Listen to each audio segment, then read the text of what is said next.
Los verbos modales en inglés son can, could, must, have to, may, might y should. Ahora vamos a ver la formación, la conjugación de cada uno de ellos y sus significados. Pero vamos a ver que todos ellos coinciden en que ninguno lleva el to en el infinitivo. Es decir, no decimos to must, por ejemplo, sino simplemente must. Comenzamos con el verbo can.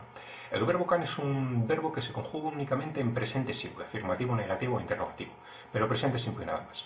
El significado de can es poder y saber. Por lo tanto, a la hora de conjugarlo en presente simple nos queda I can, you can, he can, she can, it can, we can, you can y they can.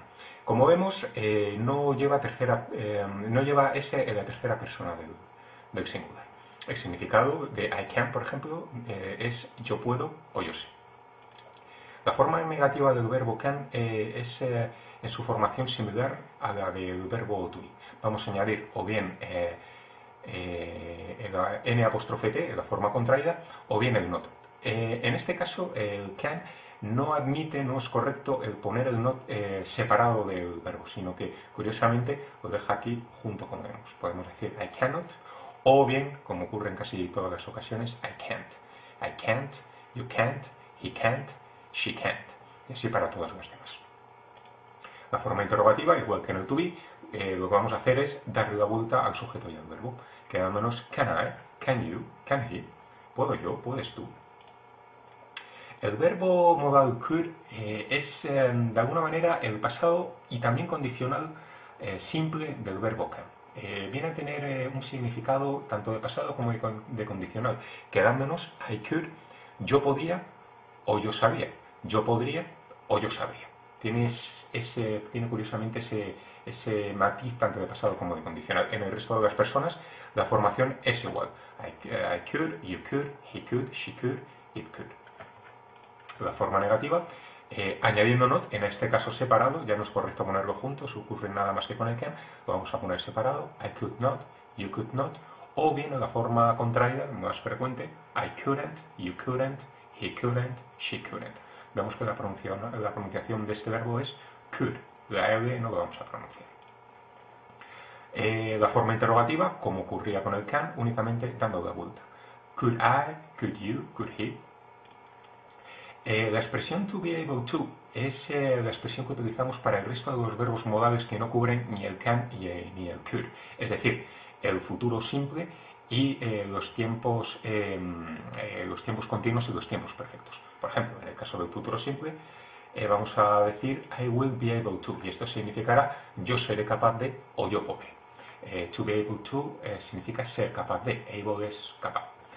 Otro ejemplo sería en el presente perfecto, yo he sido capaz de, yo he podido, que se conjugaría I have been able to. El siguiente verbo modal que vamos a ver es el verbo must. Must significa deber y como con el can lo vamos a utilizar únicamente en el presente simple. Su conjugación en presente simple afirmativo sería I must, you must, he must, she must, it must, we must, you must y they must. Su significado es yo debo, tú debes. Vemos que la tercera persona tampoco lleva ese, no la va a llevar ningún verbo modal. La forma negativa, igualmente añadiendo un not, I must not separado, o bien I mustn't, tal vez más frecuente. I mustn't, you mustn't, he mustn't.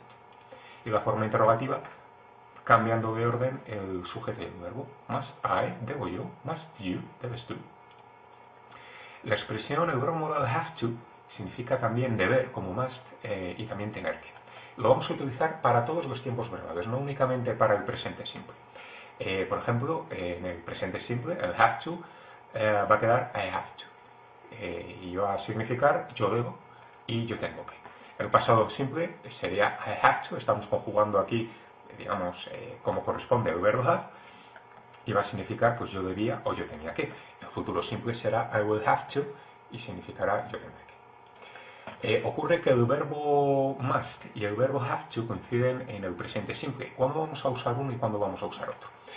Si coinciden en el presente simple, vamos a utilizar el verbo must más bien como una obligación personal, y el have to generalmente como si fuese una norma, una ley o una regla. El siguiente verbo modal es el verbo may. Vamos a ver el significado de los verbos may y might, digamos lo que es su conjugación y luego su significado, su uso. El verbo may en la forma afirmativa es I may, you may, he may, she may. Vemos que no lleva la S. Forma negativa, no tiene forma contraída, le vamos a añadir el not. I may not, you may not. No existe forma contraída. Y la forma interrogativa, cambiándolo de orden, may I, may you. Ahora veremos el significado del verbo may. Antes me gustaría que viésemos la conjugación del verbo might. El verbo may, como el verbo might, como el verbo may, tiene un significado que es el de poder, pero con un matiz de condicional. Tiene el mismo significado prácticamente. En su forma afirmativa sería I might, you might, he might, she might. Vemos que no lleva ese. La forma negativa, añadiendo el not, como en el resto de los casos. Y aquí sí, contrayendo. I might not. You might not, he might not. La forma interrogativa, como ya nos imaginábamos, haciendo aquel cambio de sujeto por el verbo. Might I, podría yo. Might you, podrías tú. Muy bien, ¿cuándo usamos el may y cuándo usamos el might? ¿Qué significados, qué usos tienen? Vamos a usar ambos verbos para pedir permiso. Cuando pedimos permiso podemos utilizar también los verbos can y could, que ya hemos estudiado, pero podemos utilizar el may y el might. Estamos, digamos, utilizándolos para pedir permiso de manera muy educada, tanto el may como el might. El might tal vez incluso más que el may. Aquí vemos que podemos decir can I make a call, puedo hacer una llamada, podría yo hacer una llamada. Estos dos también significan podría yo hacer una llamada, pero cada vez de forma más educada. El may y el might lo vamos a utilizar también para indicar que algo es posible. Por ejemplo, podríamos decir he might be lost. Él podría estar perdido, y he might be lost. Él podría estar perdido. El significado es prácticamente el mismo, tal vez en el might con menor grado de probabilidad. Finalmente, el verbo should significa deber, similar al verbo must, pero en este caso con un matiz de condicional. I should va a significar yo debería. You should, tú deberías, he should, él debería. La L tampoco se pronuncia como ocurría con el Q. La forma negativa podemos hacerla de dos maneras, de la forma sin contraer y de la forma contraída. La forma sin contraer, I should not, you should not, he should not, así para todas las personas. Y la forma contraída, I shouldn't, you shouldn't, he shouldn't. La forma contraída es seguramente también más habitual. La forma interrogativa, cambiándolo de orden, should I, should you, should he. El should lo vamos a utilizar para indicar conveniencia. Por ejemplo, you should come with us. Deberías venir con nosotros. Sería conveniente que vinieses con nosotros. Y también lo vamos a utilizar para indicar que algo es probable que ocurra. I should be at home soon. Debería estar